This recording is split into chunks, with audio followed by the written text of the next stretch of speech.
Yeah, I don't know. I think I mean that one scene in the Seven Samurai where he has everybody, he has everybody packed into one focal. What do you? I mean, you're more of a camera guy than I am. What it's called, focal viewpoint, or what the fuck is that? Where you have the angle going up.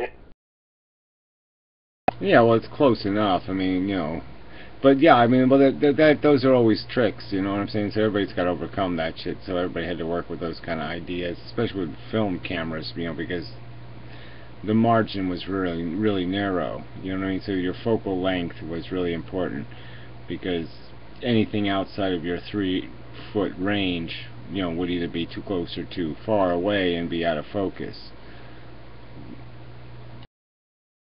Because they used really big lenses with big wide apertures, and so like I said, they had a really tight focal length. Yeah. So anyway, I mean, I think one of the things that Kurosawa did to impress me was, the way he managed to pack everybody into a single scene, so that with one camera lens you get the whole shot. And you saw that in Seven Samurai. You saw that in Yojimbo too, which I think was a earlier movie. I don't know if you ever seen Yojimbo or not. Well, I imagine even this is horrible, so thankfully no. But anyway, yeah, whatever. Like I said, I didn't think it was filmed all that well. Actually, I thought it was just kind of routine. Yeah, well, I mean, yeah, well, you should check out. You should check out. Sorry. Go ahead. Somebody was going over me. For its time, it was it was okay movie, but I'm just saying it was okay. It wasn't. I don't think it was all that brilliant.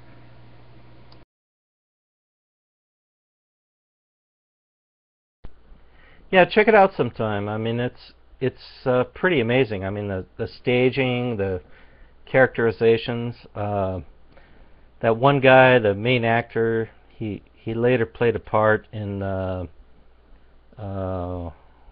some. It was some 3-part bit about Musashi. Anyway, I'm probably going way back or way into what you want to hear about. But yeah, I like Kurosawa. I like his movies. I think they're very profound, insightful. Incredibly, I think it's just incredibly overrated mush. I mean, the later one he was this stupid one where these 2 guys are, I don't even know what the hell they were doing. Well, anyway, they just ended up being accidents of the circumstances, and it was like watching some kind of bad Abbott and Costello movie. Um, but yeah, whatever. I mean, different folks, different strokes, all that kind of crap. I just didn't, I just didn't see it as all that brilliant. That's all. Compared to what, Dumbo? Come on. No, not compared to Dumbo. I think I'd rather drink chlorine bleach than watch a Disney movie. So no, not compared to Dumbo. Not compared to. I'm just saying. See, well, that's the difference between us. I think Dumbo was brilliant. Bambi, you go watch Bambi. Yeah, it was fucking brilliant. They drew that whole thing. Fuck. Well, I think Jungle Book was brilliant. I mean, it was made in 1968. Disney was, I mean, down in the pits. Was about to go bankrupt as a studio, and that one movie bailed them out. And well, I know, but that was a horrible Disney movie, though. That's just one of these silly musicals. It was just blah. I mean, 68. Dumbo was made in 39. All right. I mean, if we're talking chronicity and how long a movie has to been around to be of worth. Okay, Fantasia's been around since the early 1940s. That was a good Disney movie. I'll grant that. I'll grant that. I'm just saying. And throw in your Dumbo. Right. Well, I'm just saying they were really well done, well constructed, pieces of stuff. That's all I'm saying. you know, I mean, when you look at The Wizard of Oz, I mean, 1939, you know, that was a great year, 1939, with a lot of great movies. Yeah, it's interesting you talk about The Wizard of Oz because the studio that produced that was actually trying to shut it down, and you know, there's like, okay, let me get this straight. We're talking about a pre-teenage girl in Plain State, Kansas, and a tornado comes around and whisks her off, and then she goes on a bunch of dream adventures, and then it puts her back, and you want us to finance this. Yeah, right. So I mean, No, come on, that's not true. I mean, look, you know, they paid a lot of money for this, for the screen rights to The Wizard of Oz. It wasn't a cheap story. All right, they didn't pull it out of their asses. It was a book, and they paid big money for it. And the problem was is they didn't have a big name actress for it. They wanted Shirley Temple, but the studio that had Shirley Temple under contract wouldn't lease her. And so that's what they were really fucked over, is that they didn't have anybody to be Judy, and so they had to go with the nobody, and that was the scary part.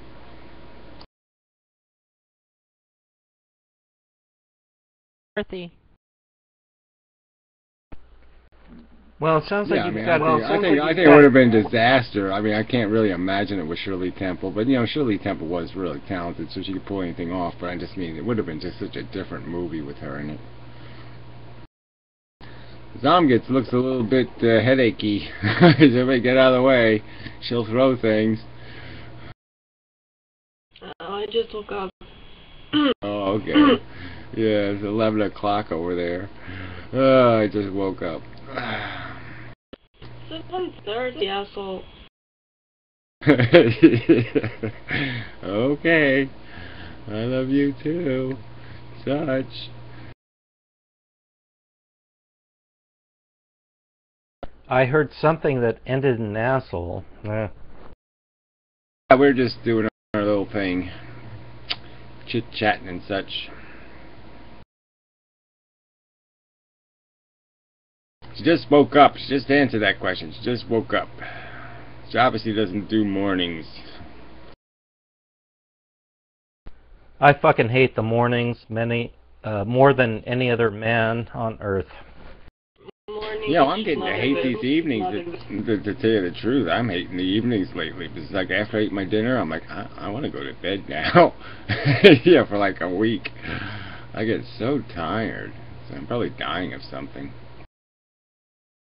Yeah, you're dying of life. It is killing me. It is true. Slow but sure. Aren't we all? And I have a mosquito bite on my bum. It's really irritating me. Yeah, Gary, about that pool. Looks clear most of the time, but there was one video, I don't know, a week or 2 weeks ago. Man, that thing looked like a clouded, I don't know, frog pond. Yeah, I don't know what it is. You know, you know, obviously it's my responsibility. But pools are a little tricky. I mean, all of a sudden they'll just go on you like that. And you're like, holy shit! You know, and you panic and you say, I gotta do something about that. You know, there's all these different kinds of algae that'll grow really quick. So, you know, you have to either, you know, zap it with chlorine or something else. But yeah, it's a little complicated because the pH has to be right, and this has to be right, and all this shit has to be right. But I've been doing pretty good this year. Most of the time it's pretty clear. Most of the time. That was the only, yeah, it just kind of stood out in my memory. That was the only time I remember the pool being really cloudy. It's like a... Yeah, it snuck up on me, you know.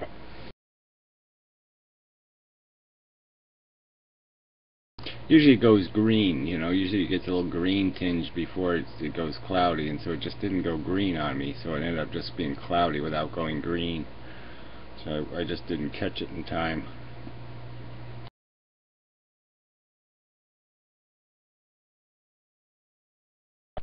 Yeah, not a criticism, just a observation. I think it's the same difference, but we'll let you get away with it.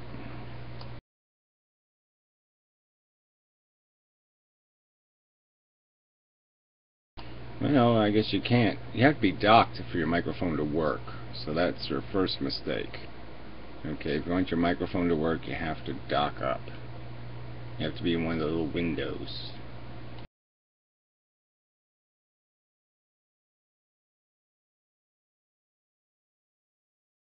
You press the button. It says something like dock here or something, or whatever the fuck it says.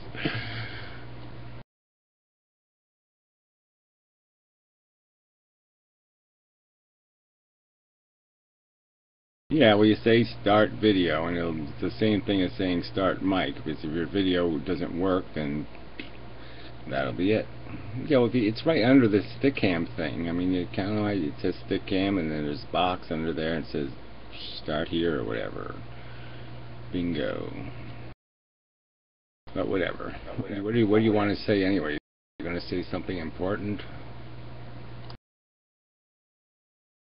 I just wanted to interrupt and chew on some potato chips. Hey, Garrett, I got a question for you if you're up for it. I like questions sometimes, mostly. Okay, so here's the question. You know, I've been listening to you, I don't know, like a couple of years now. Haven't always interacted, but that's not why I'm asking the question. I mean, you've got like superior debating skills. You know, I mean, you're really like a combative street fighter. Where the hell did you learn this? I mean, was it in your adolescence or earlier years, or was it, you know, on YouTube? Where'd you get this? I mean, pretty good, pretty successful, I mean, pretty effective form of debating retorts. Where'd you pick that up? Just School of Life, or? No, that's the one. That's the one. School of Life. Yeah, everybody always hated me, so I was always arguing with people because how dare they hate me. No, yeah, I was always, you know, the naysaying whatever kind of person. I mean, you know, my family just, you know, they used to just sit there every now and then in the car. We spent a lot of time in the car, so it's not much you could do but talk. And they'd all just all of a sudden start going, complain, complain, complain. You know, because I was just on one of my tirades complaining about everything. So I was always defending my complaint theories. You know, why this is bad, and why that's wrong, and why somebody ought to fix this, and somebody ought to do something about that. I was like some old cranky guy. I mean, I was really like some old man who just sits there and gripes about everything in the world. Look at that garbage on the sidewalk. They ought to just kill all the people in this country. Look at that slop. I mean, I was just, you know, I'm really just... So anyway, that's basically the nature of it. And then school was the same thing. I was like this terrible loser. So I was, you know, well, I had, you know, yeah, so I was just argued with everybody. I hated everybody, so I just argued with them all.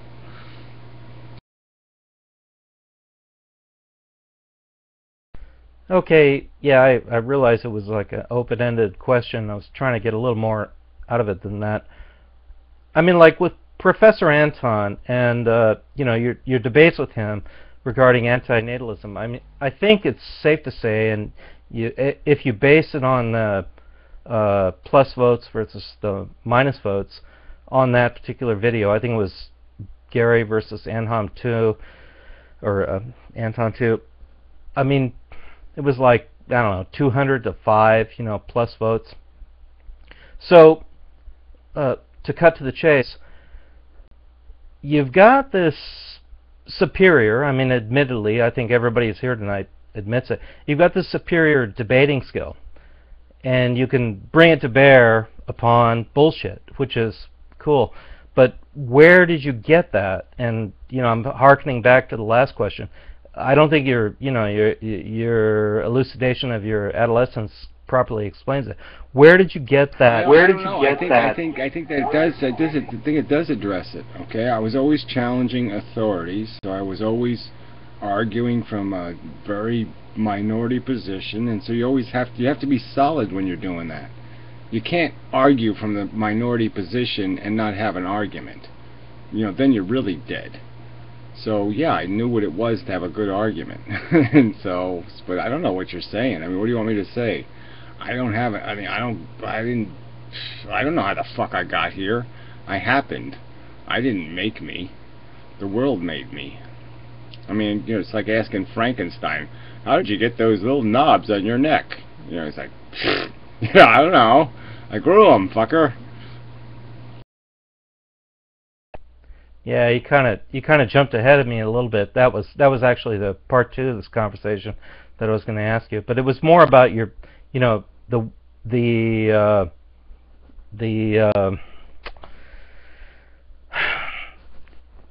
pointedness, or you know, the velocity of your attacks against people like Professor Anton. It just seems like when they're making their arguments, you've already got spinning around in your head a counter argument that you're ready to let loose. So where did that occur? Was it on YouTube? Was it in your own, you know, was it in your adolescent teen years? Where'd you get that sense of confidence in your own philosophy and your own opinion? Well, again, like I said, I've been arguing my whole life, okay? So I've been philosophizing, I've been doing philosophy thing, the amateur philosophy thing my whole life. So, I mean, I've been arguing these kind of subjects my entire life. So, you know, and then YouTube, it did take me a while to get comfortable on YouTube. I mean, I was afraid to, you know, I was afraid to let it out because, you know, yeah, it's a little spooky.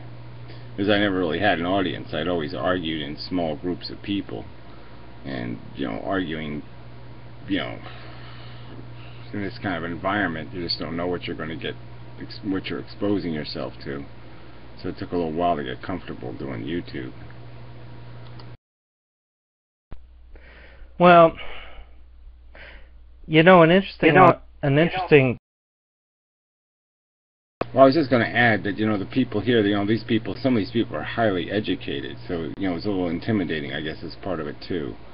You know, some of these people have me way outdone in terms of education, and, you know, so it's a little bit like, you know, what am I getting into, because they're going to fucking, you know, they're going to just wipe me out, you know, on education alone. But, you know, I figured out how to play that, you know, so that they didn't you know, because I was a little fucked in the beginning, because I had to learn all this new jargon, this jargon of the philosopher, and, you know, I just didn't have the jargon.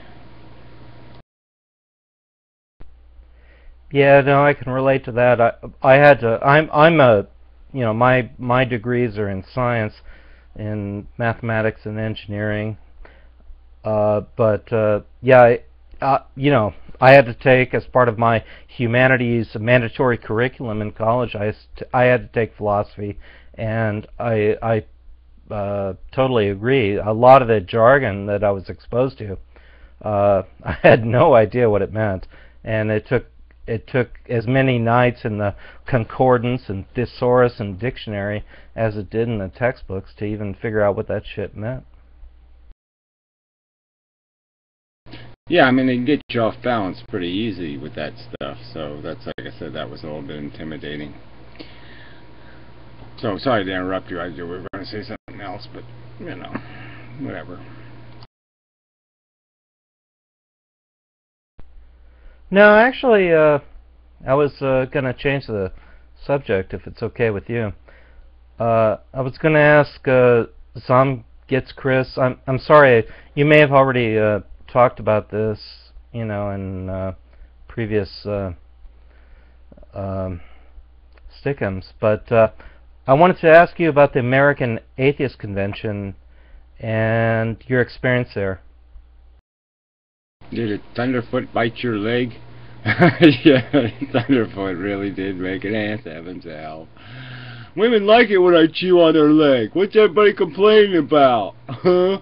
Huh? I'm a serious scientist and such. Huh? Did you read my post on that?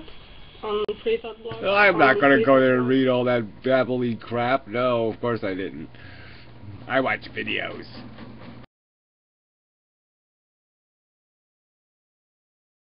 I'll have to go do that, though. I was wondering what side of the fence you'd fall on. They already had it? I thought it was in July. Oh, that was a different thing. Oh, that's the Mamba thing or whatever it is, Mambla or something. Yeah, No, sure. right now Mambla I'm preparing to leave. I mean, first I go to Minneapolis for the Skeptic conference, but then there's gonna be 10. I'm leaving on the 4th. Yeah, your whatever it is. I have to come up with a word for them. The Wimpy Atheist Convention.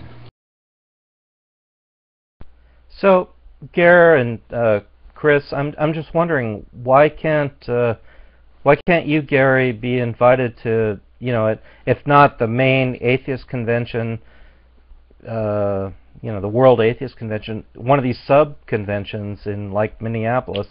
Why can't you go there? Just because I'm just not politically correct enough. That's why. It really is a political movement. You know, their movement has nothing to do with the truth.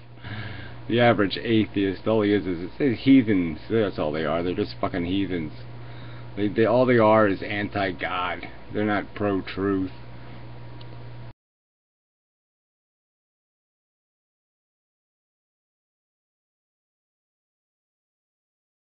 But they don't invite the amazing atheist either, so I don't feel too. I don't know. Maybe they do, and he just says, "What's in it for me?" You know, they don't give him enough money, or, you know, offer him enough hamburgers. But yeah, I don't get any invitations. Yeah, no, and you know, I wouldn't go anyway, but I don't even get invited. Damn it. So, what do you think about that, Chris? What? Why isn't Gary invited? He already answered. There are a lot of people who are great people and they're not invited. You cannot invite everybody on the internet. It's mostly these conferences, mostly bloggers are invited. It's only a new thing that people who make videos are invited.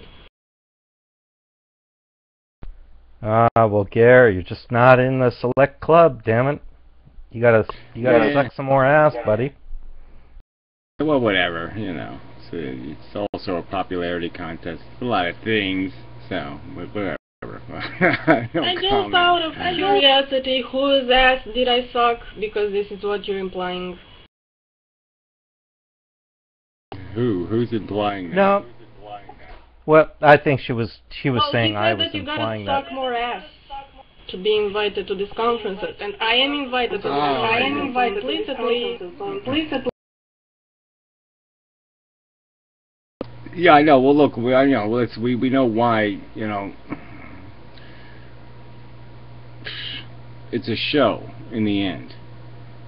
So I mean, you know, that's in the end what it is, and it's who's going to generate interest, who's going to put a good face on, you know, blah blah blah.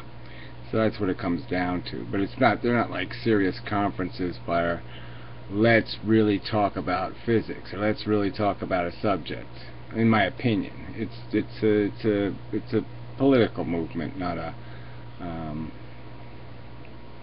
it's not a philosophy movement.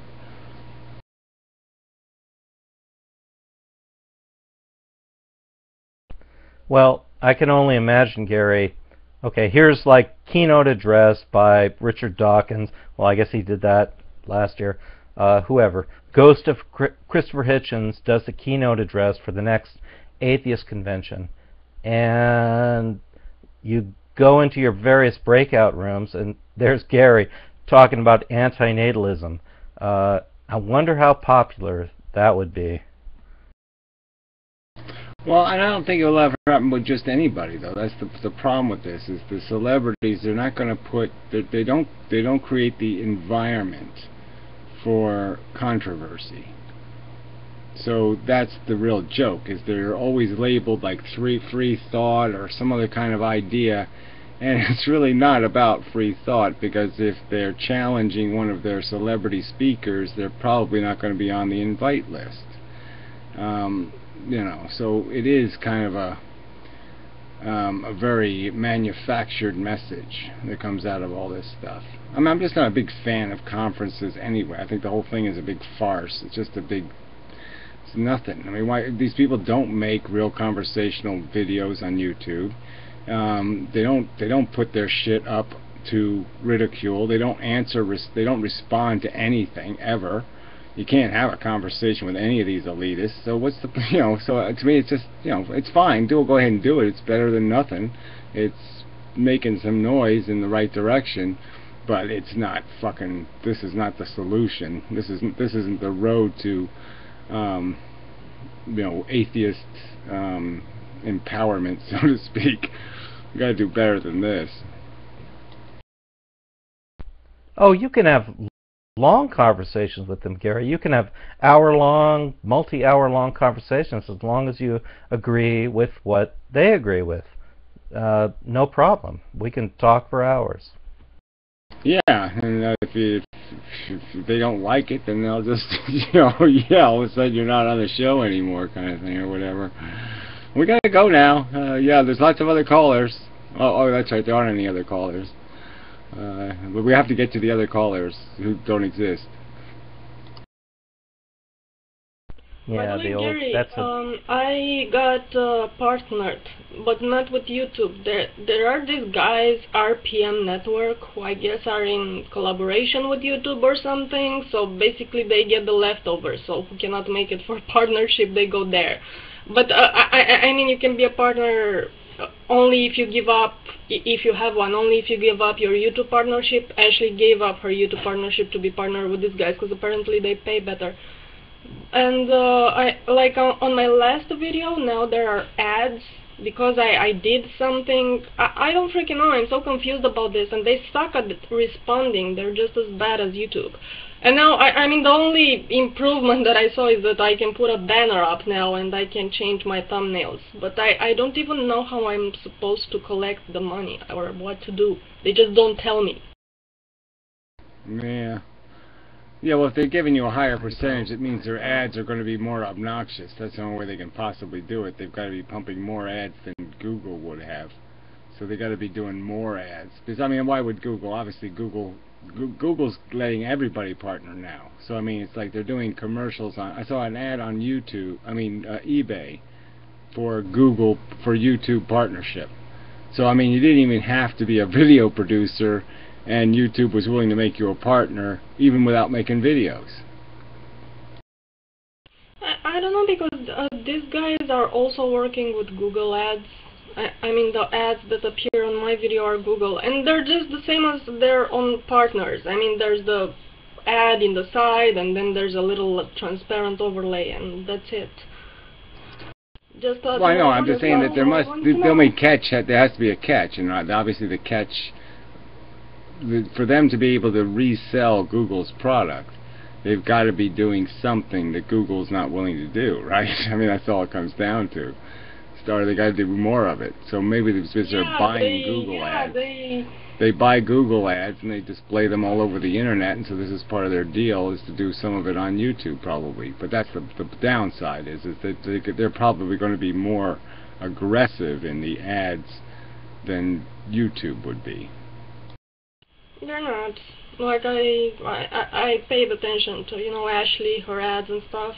They're the same. They're basically the same. I'm really confused about all this, because they only accepted me yesterday. No, 2 days ago. I applied 3 days ago, and they accepted me like within 12 hours. And yeah, I don't know. They accept everybody from whichever country. They don't have any restrictions. It's a bit weird. Well, I'm just saying, the only reason why they do it, though, is they got to be doing it because they're still buying the access from Google. So if Google's selling it to them, they must be doing it for a reason. And that means they're getting paid enough to justify it. I mean, they don't want the headache of the billing, and they don't want the headache of different things, maybe, but I'm just saying, you still got to be paying for that somehow. And there's not enough of a margin. I think, I mean, this is the only thing I can think of, that, in order for YouTube to partner you, they have to basically have a contract with your country or something, I don't know, to, like you have to provide proof of being a taxpayer and all this bureaucratic bullshit, and they don't have none of that. So I'm guessing YouTube doesn't want to get in trouble, for this. They don't... So they make these guys, they let these guys get partnered with all these people from these remote countries and stuff who don't make it to YouTube. So, you know, in case something bad happens, they are liable, you know, to be sued or something, and Google is not.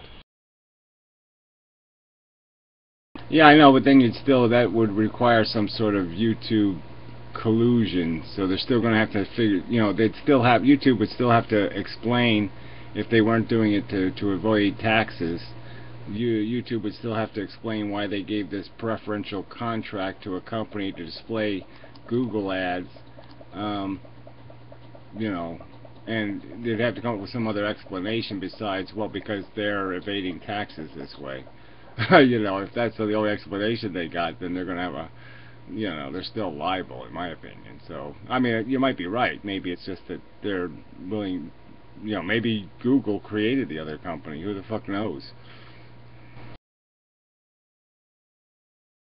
I don't really care. I mean, as long as my ads are not horribly obnoxious and they're like decent and they pay me. I just wish they would answer. Like, why won't these sites ever answer? What would this, no communication crap? It's customer service, for fuck's sake.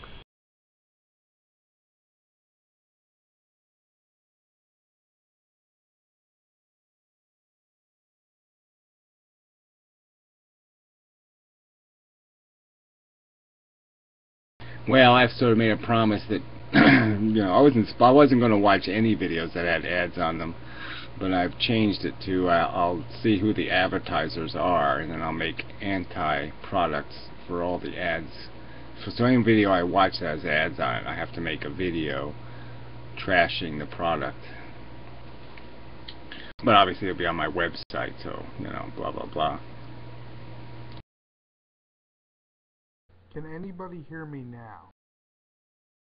Well, pretty much. It's kind of nice. You're like really quiet. It's like you're in a cardboard box. Edible in a box. I'm on my uncle's laptop this week because I kind of sort of backhanded my laptop across the room. Well, that sort of probably wasn't a good idea. But it was full of viruses anyway, right? Yeah, so. It gave me one too many error messages and I snapped.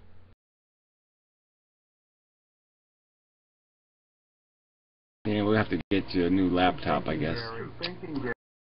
Have to have a fundraiser. I like to fix up old electronics and stuff. Would you like that laptop? If nothing else, you can use it for spare parts and shit. Yeah, well, if I can fix it, I'll fix it and send it back to you, and then you can break it again. But sure, I'll have to exchange it for something. Send you a camera or something.